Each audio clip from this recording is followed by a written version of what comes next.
We're on the verge, I hope this week, to finally pass in the Senate legislation that will help the small businesses in our country, H.R. 5297, that is now before us.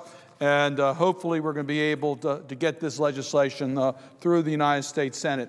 What this bill really does is create jobs. I'm proud to serve on the Small Business Committee, and we've been working long and hard. Many of the provisions that we have supported in our committee on a strong bipartisan basis is included in the legislation that's now before us.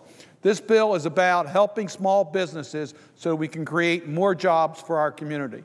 I think my colleagues will all agree and acknowledge that more jobs are created through small companies than through large companies. And if we are going to be able to grow our economy, we have to help our small businesses.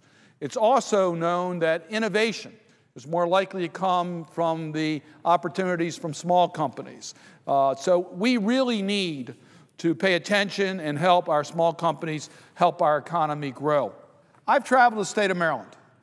During our August time when we're back in our states, I had a chance to visit all parts of the state of Maryland and visited many small business owners.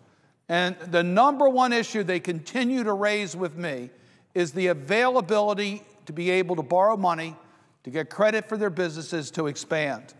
We spend a lot of time trying to help the Wall Street bankers, but quite frankly, Mr. President, it hasn't gotten to the small business owners. They're not able to get the type of loans at an affordable cost so that they can expand their businesses. This bill will help. This bill provides strength to the SBA. The bill also deals with a continuing problem of contracting. If you're a small company, you're trying to get a contract with the federal government, you don't have a lot of contract officers in your business, you're trying to be very efficient, you need help so you get a fair shake in bidding for a federal contract. Unfortunately, today there's been abuses known as bundling, where agencies have bundled together a lot of small contracts into a large contract, making it very difficult for a small company to get any part of that federal contract. In addition, there is prime contractor abuse and not paying the subcontractors, which are generally more likely to be the smaller companies, on time. This legislation incorporates the work of our committee to make it easier for federal procurement officers to enter into contracts with small businesses.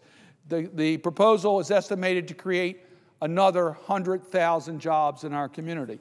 This is what we need to do. Everybody, these aren't partisan issues. These are bipartisan. I don't know of anyone who disagrees with our efforts to try to help small businesses with more credit or make it easier for them to deal with the federal government. One other major part that will create jobs in our community is to make it easier for small companies to be in exporting goods to other countries. We all talk about keeping jobs in America. Let's not outsource. Let's keep the jobs right here in America.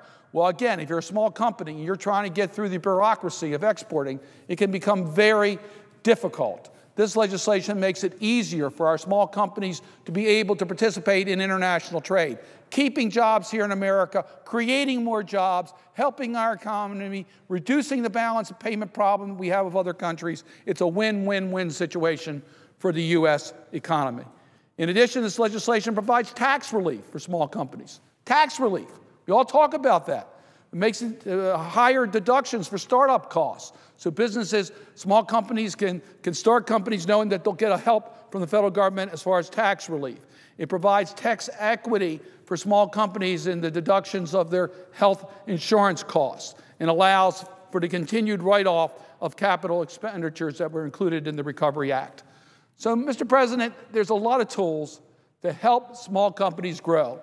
But here's the good news. It's done without adding any money to the deficit of the country. It's totally paid for. We all understand we got to energize growth of jobs in our economy, but we can't do it at the cost of raising the deficit.